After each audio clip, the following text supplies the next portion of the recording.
Welcome to today's Explainer. We are jumping right into something absolutely crucial for your business. Today, we're going to permanently shift our mindset. We're moving away from just making a single, isolated, cute item, and instead we're going to learn exactly how to design a compelling, magnetic retail ecosystem.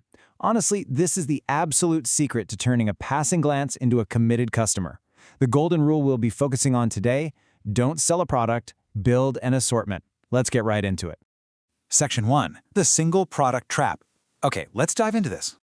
So if you're a maker or a creator, you definitely know this undeniable urge. You create something brand new, something adorable, and your very first thought is, oh, this is cute. Let's make one and sell it. I know. We've literally all had that exact thought. Cue the maker guilt, right? It's a completely natural, innocent instinct. But here's the thing. As we're going to see, that seemingly innocent impulse is actually a massive trap, and it directly leads to failed product launches. Here is the harsh but absolutely vital reality of merchandising. Customers, well, they don't experience products individually. They experience a display. Context is literally everything. You could have the most flawlessly crafted, adorable item in the world, but if it's just sitting out there entirely on its own, it's going to get lost. It has no context, no stage, and no story. Without a proper stage, your cute creation is practically invisible to buyers.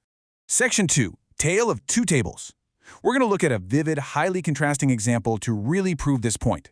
To really hammer this home, imagine you're walking through a busy market and you spot two different vendor tables. Over on table A, we have the amateur maker setup, the sad frog. It's just one solitary, cute, articulated frog sitting there, completely surrounded by totally unrelated merchandise. It looks entirely out of place. But then, look at table B. This is the professional merchandiser setup, the ecosystem. This display is overwhelming in the absolute best way possible. It's packed with tiny frogs, big frogs, colorful frogs, magnetic frogs, frogs in different poses, they're at multiple price points, and there's a huge clear sign making the whole collection super easy to understand. Which table makes a customer stop dead in their tracks, point, and yell, "Look at all the frogs," right? It's table B, every single time. That second vendor completely understands the secret.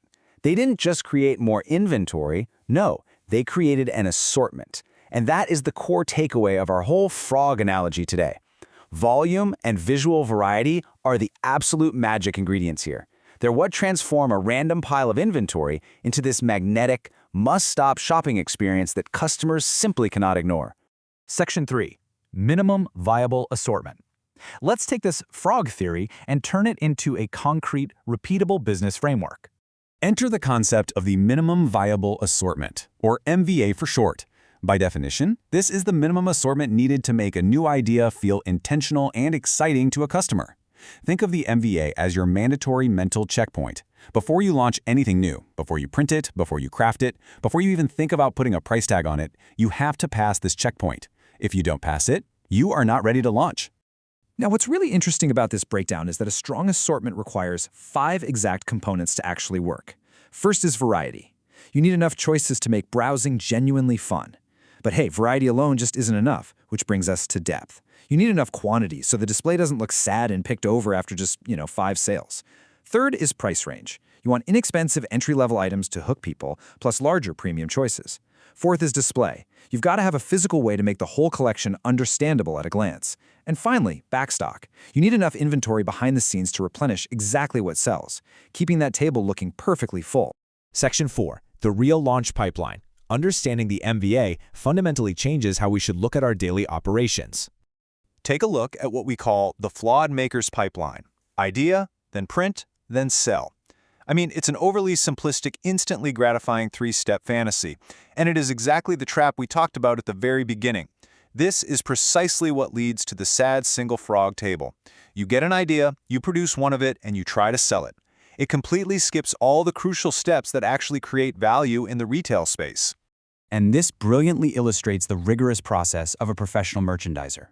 Look at how much logistical heavy lifting happens before you are ever allowed to actually sell. The true process starts with the idea, sure, but then you move right into planning the assortment. From there, you build the inventory to support it. Then you figure out the physical display. You make sure you have the backstock ready for replenishment. And only then, after all those steps are completely locked in, do you sell. Selling is just the reward at the very end of a meticulously planned ecosystem. Section 5. Building product ecosystems. Let's bring all this theory home. We're going to look at a massive, real-world example to see how a simple, cute idea practically balloons into an entire world. Say your idea is, hey, let's add a gachapop machine. Well, buying one kawaii machine isn't actually launching gachapop. It's not just one single decision. Just look at the massive ecosystem required on the right.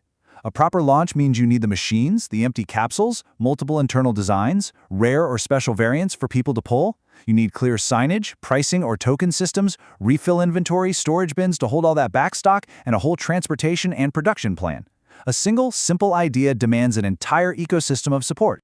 So the crucial point is summarized perfectly right here. What set of things has to exist for us to sell this successfully? This is the ultimate lesson for the crew. When you say we're adding this, you simply cannot just think about making the object. You have to permanently shift your mindset to encompass production, storage, merchandising, selling, and replenishment. The whole shebang. I want to leave you lingering on this powerful, provocative question as we wrap up today's explainer. Are you just making objects, or are you building an ecosystem? I really hope this inspires you to go back to your workshops, take a hard look at your tables, and completely rethink your merchandising strategy. Remember our focus today. Don't sell a product, build an assortment. Stop making sad frogs and start building worlds. Thanks so much for joining me, and I'll catch you next time.